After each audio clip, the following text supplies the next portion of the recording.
que chegou hoje de cima, mas quem é aquele homem que está ali à frente que eu nunca ouvi, não é? E falar um bocadinho acerca também o que é que vocês tiveram cá a fazer estes dias todos, não é? Que tiveram com a nossa igreja. Acolhemos uma família um pouco grande, 19 pessoas, não é? Sim. 19 pessoas, mais uns extrasitos que foram chegando durante cada dia, mas tem sido uma alegria tê-los connosco. Também é uma palavra de muita gratidão. Jacinta e irmãs que fielmente cozinharam e alimentaram estas almas e corpos cheios de fome. Aleluia! Ok, gratidão por isso. E também, Ricky, queres falar um bocadinho sobre com quem trabalha, só como no Rio de Janeiro e um pouco da assistência? Claro. Graças e paz, irmãos. Amém. Que Deus abençoe a vida de todos vocês. É um grande prazer estar com os irmãos aqui. Estamos tendo dias felizes. Graças a Deus por isso. Quando nós oramos sobre vir aqui para Portugal, nós recebemos um convite em dezembro. Na verdade, foi um desafio de oração. Nós temos um projeto para fazermos uma mobilização do Brasil para a Europa, para aqui na Europa nós nos juntarmos com os irmãos europeus e a gente olhar para os povos não alcançados juntos.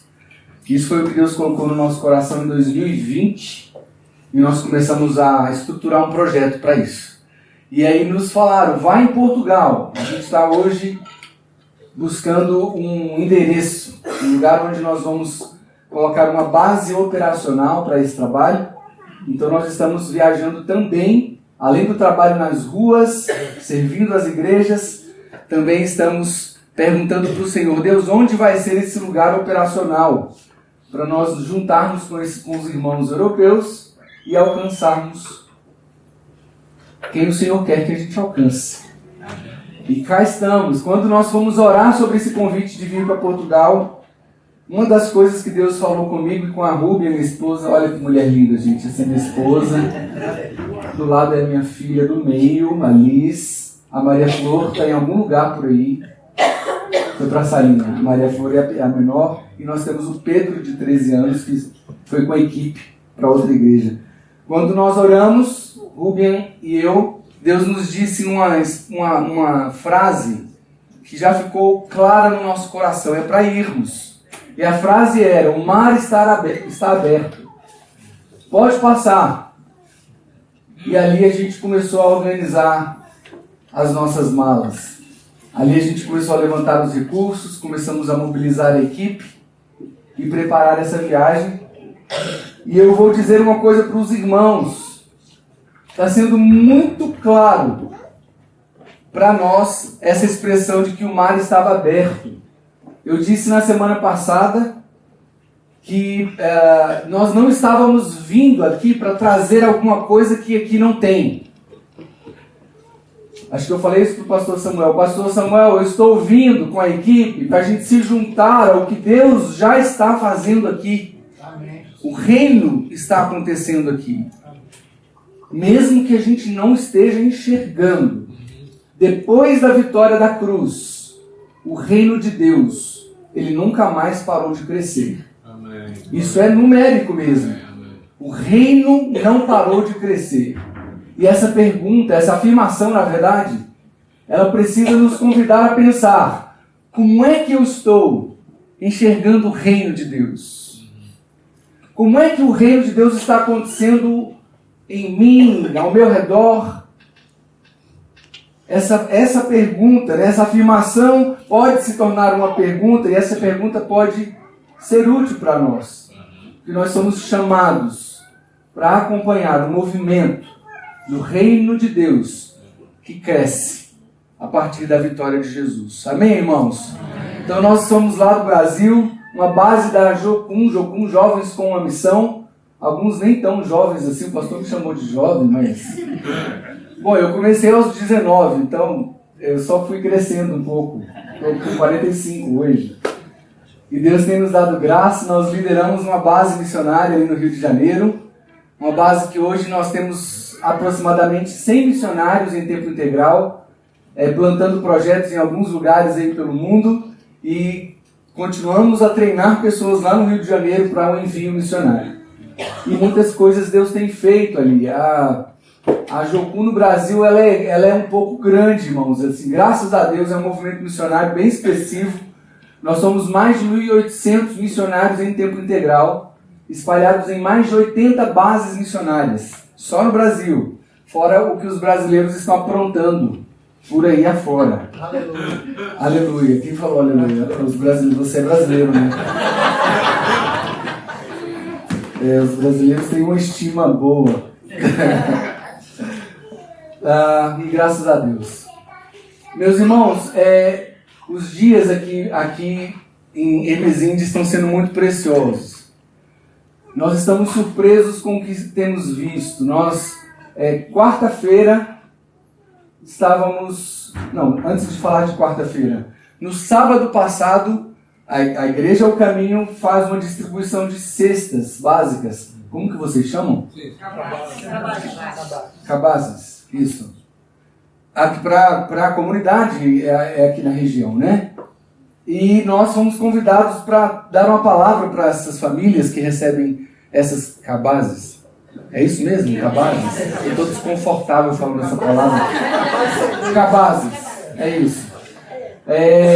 Nós fomos convidados para dar uma palavra, fazer uma apresentação para essas famílias. E foi muito precioso quando a gente começa ali a cantar uma música e fazer uma apresentação. A presença de Deus ela era muito clara aqui no ambiente aqui do templo.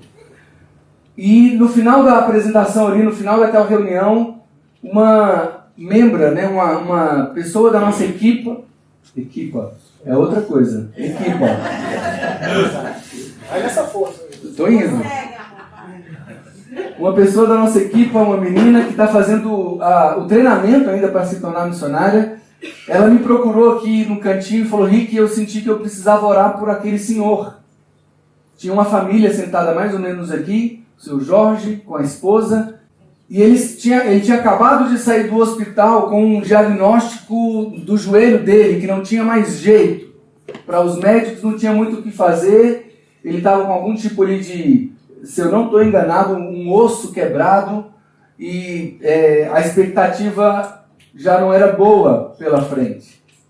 E ela falou assim: Deus falou comigo, Rick, que é para a gente orar.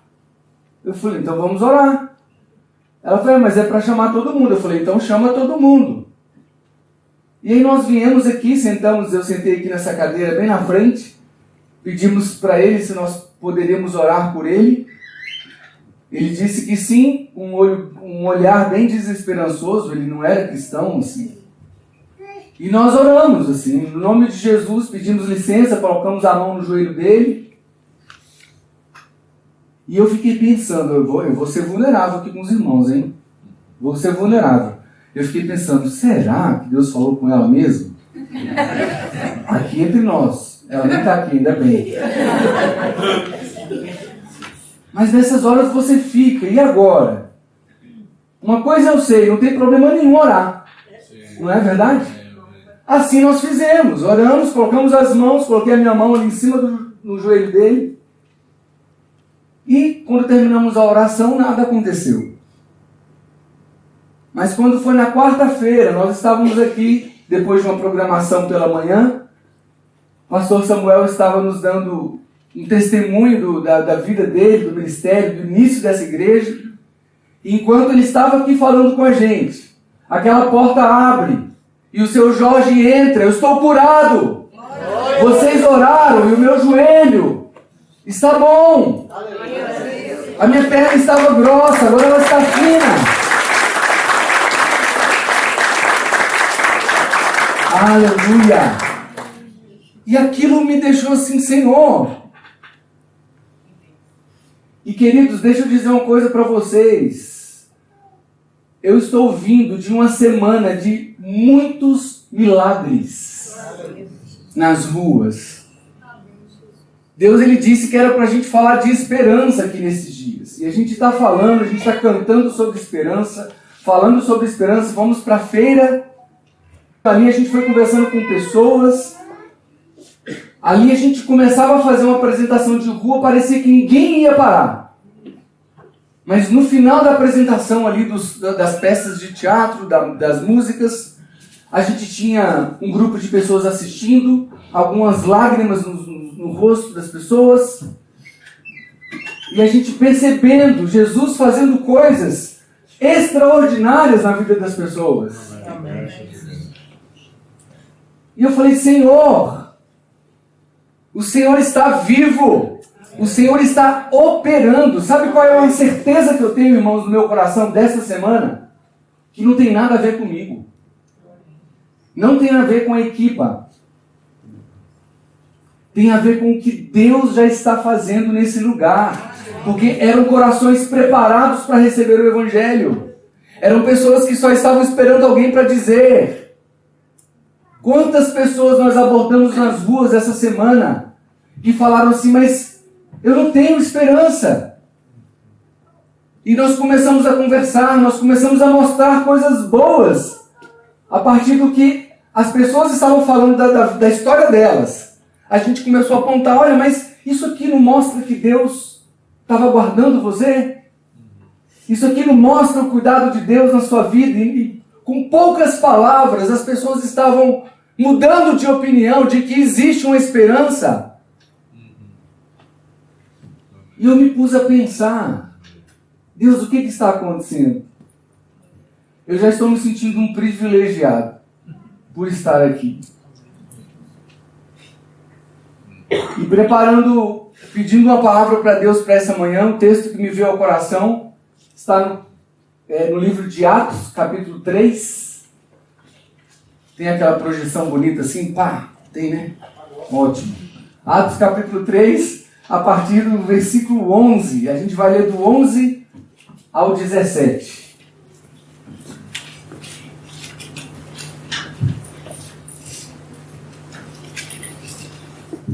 Atos capítulo 3, dos versículos 11 a 17.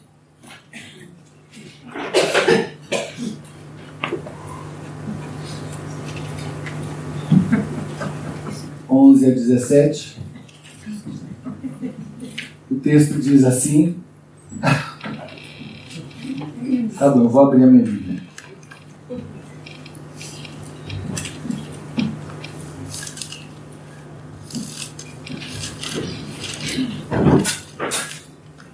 Enquanto aquele homem ainda se mantinha ao lado de Pedro e João, todo o povo, perplexo, correu para junto deles no pórtico chamado de Salomão. Quando Pedro viu isso, Pedro vendo isto, disse ao povo, varões israelitas, por que vos admirais deste homem? Ou, por que fitais os olhos em nós, como se por nosso próprio poder ou piedade o tivéssemos feito andar? O Deus de Abraão, de Isaque e de Jacó, o Deus de nossos pais, glorificou a seu servo Jesus, a quem vós entregastes e perante a face de Pilatos negastes, quando este havia resolvido soltá-lo. Presta atenção a partir desse versículo aqui que a gente vai conversar sobre esse texto. Mas vós negastes o santo e justo, e pedistes que se vos desse um homicida, e matastes o autor da vida, a quem Deus ressuscitou dentre os mortos, do que nós somos testemunhas. E pela fé em seu nome fez o seu nome fortalecer a este homem que vedes e conheceis. Sim, a fé que vem por ele deu a este, na presença de todos vós, esta perfeita saúde. Agora, irmãos, eu sei que o fizestes por ignorância, como também as vossas autoridades. Vamos ler até o 19. Mas Deus assim cumpriu o que já dantes pela boca de todos os seus profetas havia anunciado, que o seu Cristo havia de padecer. Arrependei-vos, pois, convertei-vos, para que sejam apagados os vossos pecados, de sorte que venham os tempos de refrigério da presença do Senhor. Até aqui. Queridos, a história começa com um homem que estava na beira ali, estava perto do templo, onde Pedro e João estavam, e ele era um pedinte, aleijado. Ele pedia esmolas. Esmola, essa palavra é a mesma, né? Pedia esmolas. E ele, se aproximando de Pedro e João, estendeu a mão para eles e Pedro falou: olha, eu não tenho muito para te dar não, mas o que eu tenho eu te dou. Me dá sua mão aqui. Seja curado em nome de Jesus. E esse homem tem ali o tornozelo, o pé dele sendo restabelecido. E ele dá um salto. E ele fica alegre, ele fica saltitante. E todo mundo vendo aquela cena. E ali as pessoas que estavam ao redor daquela cena se aproximam de João e Pedro. Isso que a gente acabou de ler é uma conversa exatamente com essas pessoas que, depois de verem o milagre, queriam seguir ali João e Pedro. Certo? E antes de seguir aqui uma observação sobre o texto, eu lembro de há pouco tempo atrás nós estávamos num treinamento para o alcance de povos muçulmanos. Estávamos lá no Rio de Janeiro, um grupo de umas 40 pessoas numa sala de aula. Estávamos fazendo um seminário sobre alcance aos povos muçulmanos. E ali, a professora que estava com a gente, Isolina, o nome dela, uma amiga muito querida, ela começou a contar para a gente alguns testemunhos do que está acontecendo aí nesses países fechados por Evangelho. Meus irmãos, está acontecendo coisa inacreditável. Tem muitos muçulmanos que estão sonhando com Jesus. Eles acordam e começam a procurar algum cristão. Olha, eu sonhei com Jesus, eu preciso saber mais. Sem ninguém falar nada, eles estão sonhando com Jesus. Famílias inteiras se convertendo. A gente não fica sabendo dessas coisas porque essas notícias não correm. E as notícias foram entrando no nosso coração era uma mistura de alegria com um constrangimento. Deus, mas e nós missionários, não vamos participar? O que está acontecendo? Você nem precisa da gente, é isso mesmo? Você nem precisa que a gente vá lá. Você já está fazendo. E aí eu começo a entender, inclusive, que ir lá é um privilégio, não é um dever. Porque ele não precisa de nós. Qual é o nosso papel, então, meus irmãos? E aí, ouvindo sobre esses testemunhos, no meio desse seminário, a professora contou uma história real de um nome conhecido por nós, um missionário que trabalhava no Egito. E Deus falou com ele: eu quero que você vá para o Sudão do Sul, para servir lá por um mês. E esse missionário, já sabendo que é melhor obedecer nessas horas, né? É melhor obedecer. Ele se dispõe e fala: Senhor, agora eu preciso levantar os recursos. Era um projeto de 30 dias, os custos do Sudão do Sul são muito caros. É uma escassez razoável, você nunca pode pagar a conta só para uma pessoa, você tem que comprar comida para você e para mais uns 10 ao seu redor. Ele precisava levantar $5.000.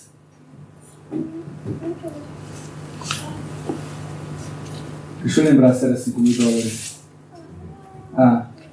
Mas eu acredito que estou falando corretamente. $5.000 para o tempo lá no Sudão do Sul. E ele começou a orar: Senhor, eu não sei de onde eu vou tirar esse recurso, mas eu vou. Conta comigo, Jesus.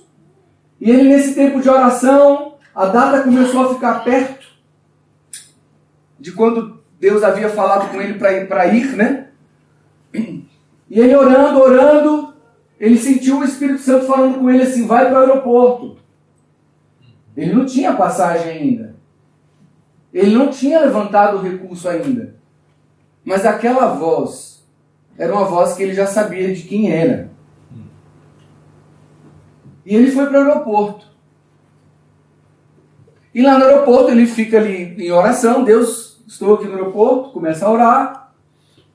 E quando passa um tempo de oração, uma mulher chega para ele com um envelope. Olha, Deus pediu para eu te entregar isso daqui. Aí ele pega o envelope, quando ele abre, adivinha o que tinha dentro. $5.000. Você acredita? Quem falou $5.000 rápido aí? Deixa eu ver. Olha aí, muito bem. Tinha $5.000 no envelope. O que faltava? Ah, que bom que vocês perceberam. Vocês estão atentos na história. E ele contou ali $5.000. Quando ele levantou, ele já não conseguiu achar a pessoa que entregou para ele. Um detalhe, falava na língua dele. E aí ele, muito feliz, eu imagino que se fosse eu já estava no estado já de... Eu sou muito impulsivo, assim, muito enérgico. Se Deus está me dando $5.000 aqui, claro que a passagem vai vir a qualquer momento. Foi tão certinho o dinheiro que ele sabia que não era para pagar a passagem com aquele dinheiro. Aquele dinheiro era do templo lá no Sudão. E ele continua a orar. E o Espírito Santo fala com ele assim, vai para o banheiro. Aí, irmãos, que conversa, né? Eu não sei se para você é fácil acreditar, mas eu fiquei, quando eu ouvi, eu falei, não é possível que isso aconteceu assim. E ele foi para o banheiro, ele tinha acabado de ter um testemunho de uma casa de banho, perdão. Desculpa, eu esqueci. O Espírito Santo falou com ele, vai para a casa de banho. E ele foi para a casa de banho. E pensando que ele tinha acabado de viver um fruto de uma obediência, Deus falou primeiro para ele ir para o aeroporto, e ele foi para o aeroporto, e aquele envelope chegou na mão dele. O que é ir na casa de banho agora? Não é nada, eu vou, deve estar lá a passagem. E ele foi para a casa de banho, entrou. Agora, irmãos, imagina a cena, ele lá dentro do banheiro, os homens entrando e saindo, e ele lá dentro do banheiro, esperando, dentro da casa de banho, esperando, e nada acontecia. Senhor, será que eu entendi errado? Você não disse para eu vir para a casa de banho? E nada. Entravam e saíam homens do banheiro, da casa de banho. E nada. Até que ele falou assim, eu devo ter me enganado, eu vou voltar lá para o saguão do aeroporto. E quando ele sai, ele já estava no Sudão do Sul. Meu Deus, glória. Eu queria que vocês ficassem do mesmo jeito que eu fiquei quando eu recebi essa notícia. Por que a gente fica impressionado? Sendo que existem histórias de transladação na Bíblia. De um Deus que pode. De um Deus que tem poder para fazer. De um Deus que nos chama para acompanhar o movimento dele, não ele o nosso. De um Deus criador de todas as coisas e que criou todos nós para a glória dele, para pertencermos a um reino que nós cantamos nas músicas, que é um reino inabalável, que é um reino sem fim. Os únicos que têm uma perspectiva correta de eternidade, queridos, somos nós que conhecemos o Deus que é eterno, todo-poderoso, Criador dos céus e da terra. Está nas nossas crenças básicas. Um Deus que quer que nós como igreja lembremos sobre esse poder. Meus irmãos, ele estava no Sudão do Sul. E quando eu ouvi aquilo, eu fiquei constrangido, porque eu falei, Senhor, eu estou muito longe. Parece que isso não é real. Parece que isso não pode acontecer. Mas aquilo tinha totalmente a ver comigo e não com Deus. Porque sim, ele continua sendo Deus. Queridos, e quando Deus me trouxe esse texto aqui em Atos 3, esse texto ele pode parecer... Eu vou enfatizar 4 versículos aqui desse capítulo 3 de Atos, que foram os versículos que vieram ao meu coração quando o Senhor falou comigo. E do contrário ao que achamos que, numa primeira vista, o texto ele não é... Ele pode ser de juízo ou condenação, porque tem algumas palavras fortes aqui no texto, mas eu diria que esse texto é um texto de consolo, de alinhamento, de convite. No versículo 14, você projeta para mim, por favor, o versículo 14 do capítulo 3. Olha o que ele escreve. Mas vós negastes o santo e justo e pedistes que se vos desse um homicida. Ali, o autor do livro de Atos, ele somente está falando assim, olha, deixa eu lembrar vocês aqui uma coisa. Vocês negaram aquele que é o santo e justo e pediram para sacrificar um homicida, ou para salvar um homicida. Lembra da capacidade humana de mudar a ordem das coisas? De chamar de bom aquilo que não é bom e de chamar de mal aquilo que é bom. Aqui o autor estava precisando, gente, nós estamos no livro de Atos, quando tudo começa, a história da igreja sendo narrada ali, a igreja que anda debaixo do nome de Jesus, liderada pelo Espírito Santo. Uma igreja que nós sabemos, historicamente, que atuou debaixo de muita resistência, mas que naquele momento ainda precisava fundamentar algumas coisas. E aqui o autor do livro de Atos está dizendo, olha, lembra da capacidade que a gente tem de inverter isso. Nós não podemos continuar sacrificando Jesus. Isso aqui é para a gente pensar qual é a aplicação, meus irmãos. Porque a gente pode, se eu não valido, se eu não reconheço o poder da cruz, é como se eu estivesse ignorando isso. É uma forma de negar que a igreja pode cometer. Esse texto é para nós. Então ali o autor está lembrando, olha, cuidado com os valores distorcidos. O que você anda valorizando? Igreja, o caminho? O que nós estamos valorizando? Semana passada o pastor Samuel, eu estava aqui semana passada, eu vi o que ele pregou, hein? Não vou lembrar agora não, para vocês não ficarem constrangidos. Mas o que nós estamos valorizando? O que Deus talvez gostaria de nos pedir? Nós estamos dispostos a nos juntar com qualquer partícula do reino de Deus que esteja acontecendo perto de nós? Porque está acontecendo, meus irmãos. Se tem uma coisa que eu vim aqui em Hermesim de testemunhar, é um Deus que está atuando nesse lugar. Qualquer sinal de movimento de Deus, acompanhe, siga, dê tudo o que você tem, venda todos os seus tesouros, abra mão de qualquer coisa necessária, porque não existe nada mais precioso do que acompanhar o movimento de Deus. Nós nascemos para isso, meus irmãos.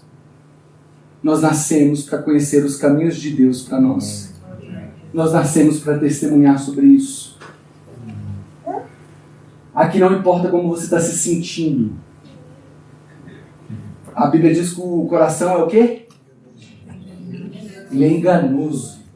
Não obedece o que você está sentindo, não. Só vai. Faz o que tem que fazer.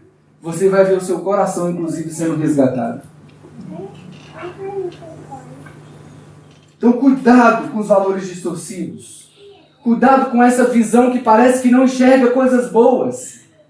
Cuidado com essa visão pessimista de que parece que está tudo muito ruim. Nessa semana nós encontramos pessoas que estavam nas ruas assim, o mundo está indo de mal a pior. O mundo está muito ruim. E aí, o rapaz que ouviu isso, o Jonathan, ele fez a pergunta, será? Você tem certeza que está tão ruim assim? Porque, queridos, nós somos os únicos que podemos dizer, não! O mundo está sendo restaurado. Glória a Deus. Mas nós temos olhos para ver? Meus irmãos, está acontecendo. E a minha oração nesses dias aqui, Senhor, aviva a igreja em Portugal. Senhor, faz crescer o movimento em Portugal. Faz crescer a juventude missionária aqui em Portugal. Faz crescer a partir das nossas crianças o tempo novo de um evangelho vivo que responde às questões reais. Amém. Perguntas que as pessoas têm. Tenho orado por uma igreja ousada, corajosa, assim como quando eu leio a Bíblia, eu vejo Deus nos tratar dessa forma. Amém, irmãos? Amém. Ai, que bom que vocês estão indo.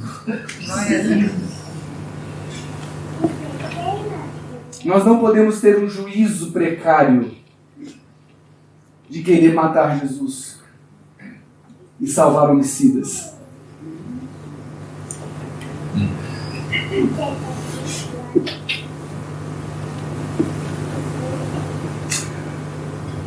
Que não tenhamos temor de homens, que não tenhamos falta de fé e que não tenhamos uma incompreensão da eternidade. Queridos, é somente por sabermos da eternidade que a gente se move corretamente na vida que nós temos. É porque a gente sabe da eternidade com Deus. Isso muda a gente por dentro. Isso faz a gente acordar de uma forma diferente. Calma, o que eu estou fazendo aqui mesmo, nessa terra? Como é que é mesmo? Como é que começou tudo isso? E por que eu nasci? Aqui a gente se depara com a perspectiva de Deus, do Deus que é eterno. E segundo o livro de Eclesiastes diz que essa eternidade, ela foi plantada no nosso coração. Somos filhos de Deus, verdadeiramente filhos de Deus. Que nós nos comportemos dessa forma, então. No versículo 18. Ai, meu Deus, o relógio. Mas Deus assim cumpriu o que já dantes pela boca de todos os seus profetas havia anunciado, que o seu Cristo havia de padecer. Não, isso não é o 18, é? Sim. Desculpa, meus irmãos, não era o 18 que eu queria, era o 15. Por isso que eu falei errado. Por isso que vocês... isso aí. Aí, ó. E matastes o autor da vida, a quem Deus ressuscitou dentre os mortos, do que nós somos testemunhas. Já coloque aí, por favor, 16 também. E pela fé em seu nome, fez o seu nome fortalecer a este homem que vedes e conheceis. Quando o autor aqui ele fala, vocês mataram Jesus e Deus ressuscitou Jesus. Aqui nós temos uma outra dica muito importante para nós. Eu tenho repetido uma frase para a nossa equipe de trabalho, que nós precisamos aprender a concordar com Deus. Sabia que nós temos capacidade de discordar de Deus, meus irmãos? Talvez aqui não, só no Brasil. Ficou estreito agora. Discordar de Deus. Deus, eu acho que não, acho que você está errado. Não, eu acho que a gente não precisa pregar dessa forma. Não, eu acho que não é bem assim renunciar a vida por amor a ti. E aí as nossas opiniões e as nossas ideias ficam sendo confundidas com a verdadeira mensagem, com aquilo que Deus verdadeiramente pensa sobre nós, a forma como Ele nos chama e a forma como verdadeiramente seremos satisfeitos. Sim. Uma vez que nós nos adequemos a essa vontade de Deus. Então não façamos essa oposição. Ao invés de matar o autor da vida, a quem o próprio Deus ressuscitou dentre os mortos, vamos colaborar com a manifestação da vida de Jesus. Quais são as coisas que talvez nós estamos matando Jesus, ao invés de ressuscitá-lo, ao invés de manifestar essa vida? Está te faltando esperança, talvez na sua vida matrimonial, no seu casamento, na sua família. Está faltando esperança nos seus relacionamentos por conta de decepções com pessoas. Deixa Jesus restaurar essas coisas, meus irmãos. Deixa Jesus tocar em lugares que parecem ser mortos, porque o que Ele veio fazer é manifestar a vida, e a partir do Cristo que está em mim, a vida é manifesta. Para qualquer assunto que você traga para mim, para a gente conversar, eu vou te dizer, há vida a partir de Jesus para ser manifesta. Vamos orar. Amém. Vamos crer. Amém. Nós nos relacionamos com Deus que pode todas as coisas. Amém. Eu também diria que a esperança numa igreja poderosa, cheia de vida que reflete Deus. Que essa ressurreição, ao invés de matar o autor da vida, nos unamos a Deus e que a vida de Jesus nos faça crer em uma igreja viva e operante. Uma igreja viva e obediente.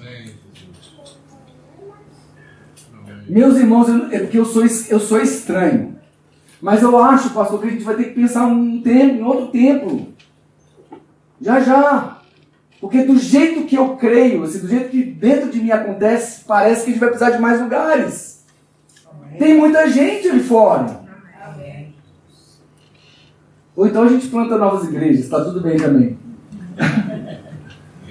Mas que a gente se anime de saber que debaixo do poder de Deus essas coisas podem acontecer. O versículo que ele termina, esse versículo 16, termina falando: somos testemunhas disso. E aí eu quero perguntar para os irmãos, o que nós temos visto de Deus em nossas vidas? Quando foi a última vez que Jesus marcou a sua vida? Quando foi a última vez que tu testemunhou sobre algo que tu viste de Jesus? Eu acredito que todos os dias a gente precisa acordar e falar: Senhor, qual é a boa de hoje? O que nós vamos viver? Quer falar alguma coisa comigo, Senhor, agora de manhã cedo? Temos um dia pela frente. Meus irmãos, eu preciso encorajar cada um de vocês a crer em dias com novidades. Crer em dias com pequenas coisas acontecendo perto de nós. Isso vai fazer o nosso sorriso aparecer, o nosso olhar se voltar para Jesus. A nossa fé vai crescer. Presta atenção nas pequenas coisas da manifestação da vida de Jesus. Indo já para o final, versículo 17. Não, agora é o 16, né? Gente, eu estou fazendo uma bagunça aqui com os versículos. E pela fé em seu nome fez o seu nome fortalecer este homem que vedes e conheceis. Sim, a fé que vem por ele deu a este, na presença de todos vós, esta perfeita saúde. Não é na nossa força. Não é porque a gente é legal. Porque a gente é, como que é a palavra que eu uso aqui? Fish. Não é porque a gente é fish. Não é porque a gente é muito bom. O poder está no nome de Jesus. Amém. Queridos, tem pessoas que, por tentar racionalizar muito isso daqui, não falam. Olha, o Jesus que nós servimos, ele não é só um personagem histórico. Ele é Deus real. E quando a gente fala no nome de Jesus, é porque nesse nome há verdadeiramente poder para manifestar coisas na nossa vida e ao nosso redor. Então o apelo no texto ele é simples, mas ele revela um grande fundamento no reino de Deus. Crer. Crer. Esse é o fundamento. Jesus ele gastou muito tempo com os discípulos para que eles se tornassem fiéis, homens que creem. Em alguns momentos, durante a caminhada de Jesus com os discípulos, ele perguntou para eles assim: mas vocês ainda não estão crendo? Eles já tinham visto milagres, já tinham presenciado curas. Eles já tinham presenciado multiplicação de pães 2 vezes. E no final da segunda multiplicação de pães, lá em Marcos 8, diz que eles entraram num barco e eles começaram a fazer um tititi, assim, conversar um com o outro. Aí Jesus, o que está acontecendo aí? Está lá no texto, Marcos 8, 35. O que está acontecendo aí, discípulos? Ah, Jesus, é porque nós só temos um pão. A gente vai atravessar o mar agora e a gente só tem um pão. Eles tinham acabado de sair de uma multiplicação de pães. E estavam preocupados porque estavam indo para o mar. Outra vez, somente com o pão. E Jesus pergunta para eles: vocês têm olhos, mas não veem? Têm ouvidos, mas não ouvem? Na primeira multiplicação, quantos pães tinham? Eles falavam: tantos, Jesus. Ah, sim, aham. E quantos peixes? E quantas pessoas se alimentaram? E eles responderam, tudo direitinho. E na segunda multiplicação, vocês lembram? Lembro, Jesus, aham. Tinham quantos pães? Tinham tantos pães. E quantos peixes? Eu não estou falando os números porque eu sempre inverto, irmãos. Aí eu tô... Tinham tantos peixes. Ah, muito bem. Quantas pessoas a gente alimentou? Tantas pessoas, Jesus. Muito bem. Vocês ainda não estão entendendo? Mas isso aqui não é para a gente ficar constrangido. Isso é para a gente saber que nós somos seres humanos, sendo recuperados por Deus, sendo amados por Ele, assim como Ele fez com os discípulos. Queridos, calma. Eu sei que a palavra está dando uma pressãozinha na gente aqui, assim, né? Uma boa pressão, eu acho. Calma, tem uma graça de Deus. Que no versículo 17, a gente vai encontrar. Espera só um pouquinho que eu não terminei de falar do 16. Pela fé no nome de Jesus. É o nome de Jesus que cura. Então, de onde vem a fé? A fé não é fruto do esforço humano. Meus irmãos, você pode fazer assim, ó. Eu creio. Você abre o olho e não aconteceu nada. Eu creio. Não é fruto do esforço humano. A fé vem de um relacionamento com Deus. Eu começo a acompanhar o que Deus faz. Aquilo entra em mim. Contemplar quem Deus é. Contemplar a vitória da cruz. Contemplar o caráter do Deus Todo-Poderoso em toda a criação. Isso faz com que eu creia. Então, quanto mais perto eu estou, quanto mais estou ouvindo a voz de Deus, quanto mais estou lendo a Bíblia e lembrando de quem Deus é, mais fé acontecerá no meu coração. Então é sobre essa fé que a gente está precisando falar. Contemplar quem Jesus e o que Ele faz é o que nos traz fé. Vem de Jesus e se manifesta entre nós. Qual é a relação que temos estabelecido com o nome de Jesus, então? E agora sim, por fim, no versículo 17, a notícia ela é boa porque fala de graça e misericórdia. Agora, irmãos, eu sei que o fizestes por ignorância, como também as vossas autoridades. Aqui o autor não está massacrando eles. Ele está falando assim, olha, eu sei que algumas coisas que vocês estão cometendo aí já estavam previstas. É ignorância. Queridos, sabe o que eu acredito? Que muitas vezes na nossa vida, a gente só precisa ser humilde e dizer assim, Jesus, eu não sei.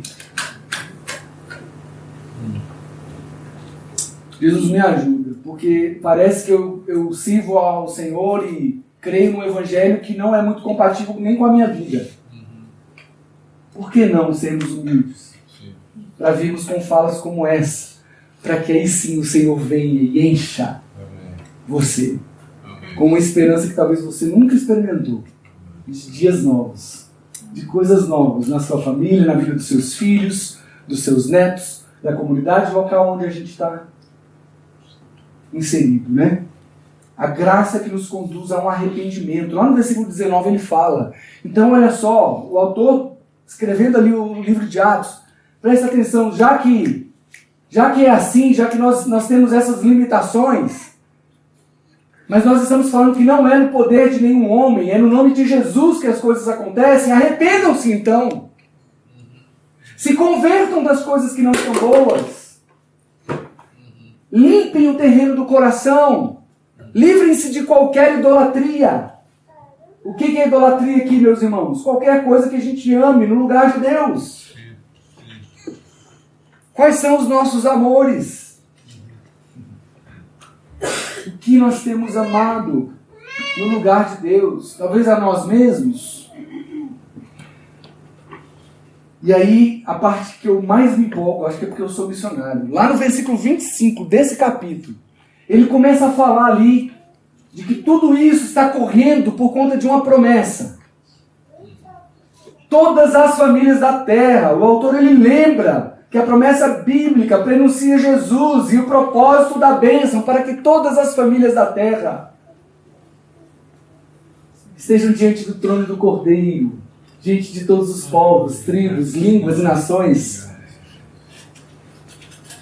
Eu queria falar mais disso, mas não é para falar mais disso agora, porque eu gosto de falar disso. Meus irmãos, o fenômeno da diáspora, o fenômeno contemporâneo da diáspora, diz que eu nem preciso ir em todos os lugares, porque todos os lugares já estão em todos os lugares. É só a gente ir para as ruas. A gente foi para as ruas, teve dias... eu peguei um Uber aqui para ir na casa da Soraya com as crianças à noite. Era um paquistanês. Aí quando eu fui voltar, era o paquistanês de novo. Pensa, tá aqui no jardim de casa. Tá aqui no nosso quintal. Sim, meus irmãos, tem os missionários que vão nos lugares fechados, nos lugares longe. Mas hoje a gente não está precisando ir muito longe para poder viver grandes histórias. O pastor no sábado ele foi lá na rua e ele encontrou, foram 2 pessoas estrangeiras, né, pastor? Sim, foi. Peruano e angolano. Um peruano e um angolano. Foi conversar com 2 pessoas, as 2 estrangeiras. Essa promessa de que todas as famílias da terra, é por causa disso, queridos, que nós nos movimentamos como igreja do Senhor. A gente está dando testemunho de um modelo. O modelo é o modelo da família. Nós somos uma família. É tão gostoso chegar aqui e a gente não se conhecer, mas eu me sinto tão amado pelos irmãos. Como o pastor disse, né, a gente está comendo, ficando gordinho, estão cuidando da gente direitinho. E saco de dormir, colchão. Eu falei, gente, tá 19. Uau! É uma explicação que muita gente não entenderia. Mas nós, que conhecemos Jesus, em qualquer lugar desse planeta Terra, a gente vai se reconhecer por causa daquilo que cremos. Porque é essa família multiétnica, é essa família onde de todos os povos virão diante do trono do Cordeiro de Deus. Então, Santa Igreja, o caminho. Jesus é o seu dono, Jesus é o seu Senhor. É nele que nos moveremos até o fim. Então que venham as pessoas curadas, que venham as pessoas salvas, que venham as pessoas libertas, que o reino cresça, que o movimento missionário avance, se acostumem com os milagres. Ontem nós tivemos um tempo de equipe para falar, vamos falar um pouquinho da semana, de manhã cedo. Equipa. Vamos falar um pouquinho do que aconteceu nas ruas, E eu fui ouvindo os testemunhos da equipa e muitas coisas edificantes. E dentro de mim eu só estava com essa palavra. São milagres. Jesus, são milagres. Queridos, que o Senhor tenha o nosso coração. E que a gente se acostume com uma vida diferente. Que a gente se acostume com uma vida de milagres. Que a gente se acostume com as notícias de transladação. Que a gente se acostume com qualquer que seja a coisa que para mim antes não era tão comum. Mas eu creio e confio que até que o meu Senhor volte, nós viveremos verdadeiramente como igreja. Amém, meus irmãos? Eu posso orar por vocês? Amém. Senhor, eu quero te agradecer por essa palavra poderosa. Eu quero te agradecer pela memória da sua liderança, Espírito Santo de Deus, sobre nós como igreja. Enche esse lugar, enche essa casa aqui, Senhor, com a sua presença. Transborda em nós desta vida que é para sair pelos nossos poros, pelas nossas palavras, pelo nosso olhar, Senhor. Usa-nos poderosamente, Jesus. Eu quero abençoar a vida dos meus irmãos, para que eles sejam, Jesus, testemunhas vivas, amantes do Senhor, até o fim de suas vidas. Que eles se dediquem à oração, que eles se dediquem à leitura da palavra, que eles se dediquem na comunhão. Unifica a gente, Senhor, traz união para esse lugar aqui, Jesus, para a gente ir mais forte para os interesses do Senhor. Em nome de Jesus, glorifica o seu nome nesta casa, Senhor. Manifesta a sua glória. Nós te amamos, Jesus.